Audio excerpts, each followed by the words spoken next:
Graça e paz, meu irmão, minha irmã, bem-vindos ao nosso Café Teológico. Hoje eu quero falar sobre fé, se a fé é um dom de Deus ou se a fé é algo que já nasce com a pessoa. Muitos vão dizer que a fé já nasce com a pessoa, que ela vai exercer a fé em um determinado momento da sua vida, usando o seu livre-arbítrio, se vai ou se não vai acreditar em Jesus, na sua salvação. E você, o que você acredita? E o que a Bíblia fala sobre fé? No último Café Teológico, eu falei sobre graça. Eu analisei o texto de Efésios, capítulo 2, do verso 1 ao 10. Mostrei que esse texto pode ser dividido em três partes. A primeira, que vai do verso 1 ao verso 3, são as consequências do pecado na vida do homem. Paulo usa a ideia do morto para poder exatamente mostrar o peso do pecado, o cadáver físico, fazendo uma comparação com o cadáver, com o morto espiritual. O cadáver, ele não responde estímulos, ele não se move, ele não tem como reagir. Da mesma maneira, uma pessoa morta espiritualmente, ela não se volta para Deus, ela não reage, ela não responde estímulos. Assim também, Paulo usou a figura do escravo. O escravo, ele não tem vontade, ele não vai poder dizer, olha, hoje eu estou com enxaqueca, hoje eu estou sentindo muito calor, hoje eu não estou me sentindo muito bem, não quero trabalhar. Pelo contrário, o escravo, ele é obrigado a se sujeitar ao seu senhor. Então Paulo usa essa imagem para poder mostrar que o indivíduo, ele é escravo de si mesmo, das suas vontades, de um coração mau, inclinado a fazer aquilo que não presta. Por isso Paulo também vai dizer em outro texto que o homem natural não consegue discernir as coisas espirituais. Exatamente isto, né? O homem, ele não consegue se voltar para Deus porque não entende as coisas de Deus. Ele está totalmente morto para as coisas espirituais e bem vivo para aquilo que é carnal. Do verso 4 ao verso 9, nós vimos a obra de Deus por nós. E as bases são misericórdia, graça e amor. Deus faz tudo por causa da sua graça, por causa da sua misericórdia e por causa do seu amor. É importante nós entendermos isto para que o ser humano compreenda perfeitamente que a salvação é obra exclusiva da graça de Deus. Não há participação humana. Nós vimos então o verso 8 que diz: pela graça vós sois salvos por meio da fé. Isto não vem de vós, é dom de Deus. Eu mostrei que essa expressão isto, ela gera bastante debate, porque alguns vão dizer que isto é uma referência à graça, outros vão dizer que isto é uma referência à fé. E eu mostrei para vocês que isto não pode ser uma referência nem à graça e nem à fé, porque no grego existem três gêneros: o gênero masculino, o gênero feminino e o neutro. O pronome isto é um pronome demonstrativo neutro. Não concorda com graça, porque graça é um substantivo feminino. Não concorda com fé, porque fé também é um substantivo feminino. Um amigo me disse, olha, isto é uma referência à salvação. Mas também não é, porque salvação é um verbo masculino. Nós vimos que isto, na verdade, é uma referência a todo o processo.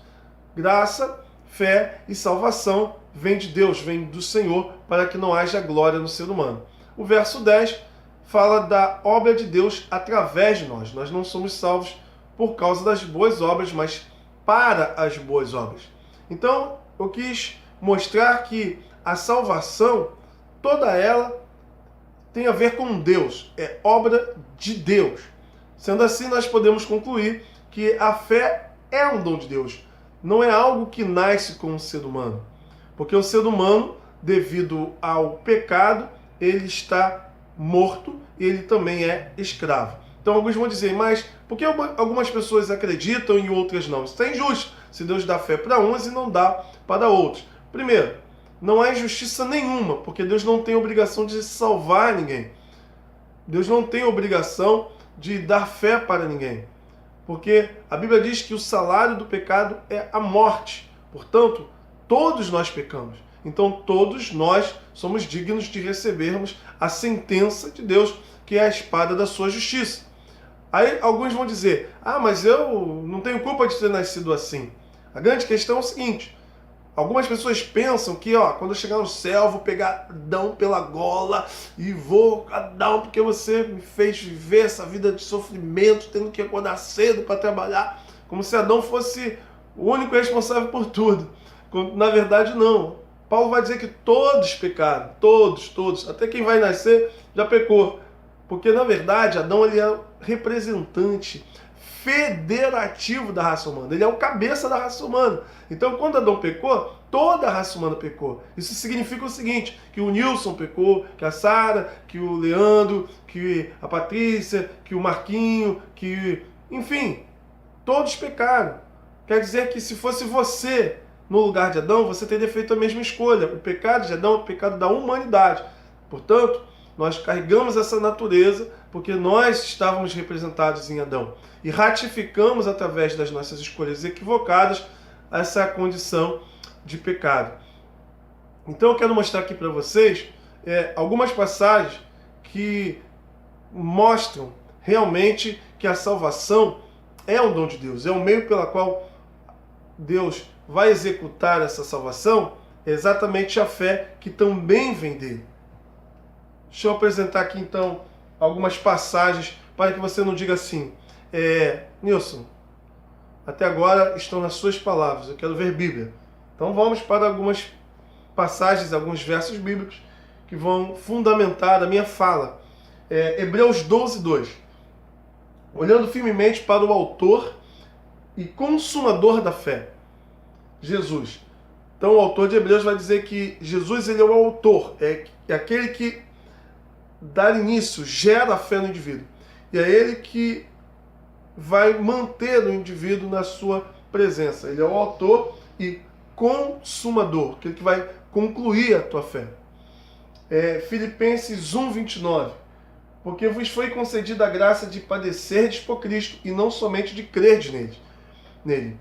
Paulo está aqui fazendo uma referência a uma situação de que os filipos estavam sofrendo perseguição. Ele está dizendo, olha, vocês não só receberam da parte de Deus a graça de crer em Jesus, mas também de padecer, de sofrer por causa do Evangelho. É graça. Se não for graça, o indivíduo ele sucumbe, ele nega, ele apostata. Filipenses 2:13, 2:12, verso de 12 a 13. Muito interessante, porque vai mostrar a responsabilidade humana, vai mostrar que essa responsabilidade humana só é capaz o indivíduo de fazer aquilo que tem que ser feito por conta da ação de Deus. Olha só o verso 12. Assim, pois, amados meus, como sempre obedecestes, não só na minha presença, porém muito mais agora na minha ausência, desenvolvei a vossa salvação com temor e tremor. Então aqui mostra a responsabilidade, a dimensão humana no sentido de estar através da sua vida de santidade manifestando essa salvação, evidenciando a salvação.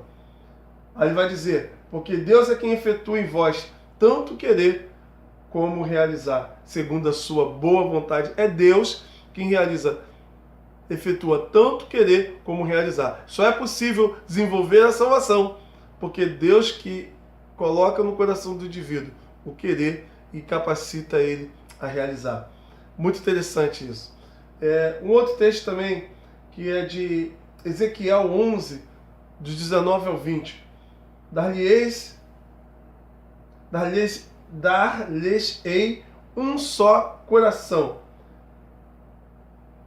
Espírito novo porei dentro deles. Tirarei da sua carne o coração de pedra e lhes darei o coração de carne, para que andem nos meus estatutos e guardem os meus juízos e os executem. Eles serão o meu povo e eu serei o seu Deus. Glória a Deus. Olha só, Ezequiel está dizendo que Deus vai fazer um transplante espiritual. Deus vai fazer uma cirurgia espiritual. Vou dar um coração de carne. Vou tirar esse coração ruim, esse coração de pedra, orgulhoso, coração incrédulo. Vou arrancar e colocar num coração novo, para que você possa andar, guardar, executar a lei, os estatutos, a vontade de Deus. Isso é possível fazer tudo isso por conta de um coração novo dado pelo Senhor. Olha, 2 Timóteo 2,25. Disciplinando com mansidão os que se opõem na expectativa de que Deus lhe conceda não só o arrependimento para conhecerem plenamente a verdade, mas também o retorno à sensatez, livrando-se eles dos laços do diabo, tendo sido feitos cativos por ele para cumprirem a sua vontade. 2 Timóteo 2,25. Deus que concede o arrependimento para que eles possam retornarem à sensatez, para que eles sejam libertos do diabo, porque a vontade deles estavam presas, cativas a Satanás. É Deus que concede arrependimento, é Deus que liberta. Por isso que Jesus fala, todo aquele que comete pecado é escravo do pecado. É necessário que o Filho liberte, é necessário que haja uma graça de Deus operando para que o indivíduo possa receber a salvação da parte de Deus. Atos 11:18, nosso último texto de hoje. E ouvindo eles estas coisas, apaziguaram-se e glorificaram a Deus, dizendo: logo, também aos gentios foi por Deus concedido o arrependimento para a vida. Passagem que fala acerca de Pedro, quando ele pregou na casa de Cornélio, dos gentios, e o Espírito Santo desceu, e aqui Pedro está dando testemunho para a comunidade do porquê que ele estava com os gentios. Então o texto mostra claramente que os gentios se converteram porque Deus concedeu o dom do arrependimento. Mas, queridos irmãos, o que nós vimos aqui foi exatamente um complemento daquilo que trabalhamos no outro vídeo que falamos acerca da graça. Eu quis aqui mostrar, por conta de algumas dúvidas que surgiram, que a fé é um dom de Deus, que a fé vem da parte do Senhor, que o indivíduo não nasce com fé. Ele, na verdade, ele nasce morto, ele nasce espiritualmente escravo. Se ele tem livre-arbítrio, esse livre-arbítrio está preso, está escravizado, ele faz aquilo que o seu coração deseja, e o que o seu coração deseja são coisas contrárias à lei de Deus. É necessário que haja uma ação de Deus, que haja um poder de Deus para libertar a pessoa da escravidão, para poder avivar a alma do indivíduo. Deus, ele toca no coração, ele convence da justiça, do juízo e do pecado. O indivíduo, ele vai confessar a Cristo, ele vai se arrepender, ele vai se converter. É a pessoa que faz isso. Porém, ela só faz por causa de uma graça que triunfa sobre o coração dela, fazendo com que ela, docilmente, fazendo com que ela, de uma forma muito encantada, muito seduzida pelo amor de Deus, se volte para o Senhor. Que Deus possa te abençoar, minha querida. E entenda que a tua salvação é obra exclusiva da graça de Deus. Não é mérito teu, mas do Senhor. Para que não haja glória humana, mas que seja dada toda a honra e toda a glória àquele que é o autor e consumador da nossa fé.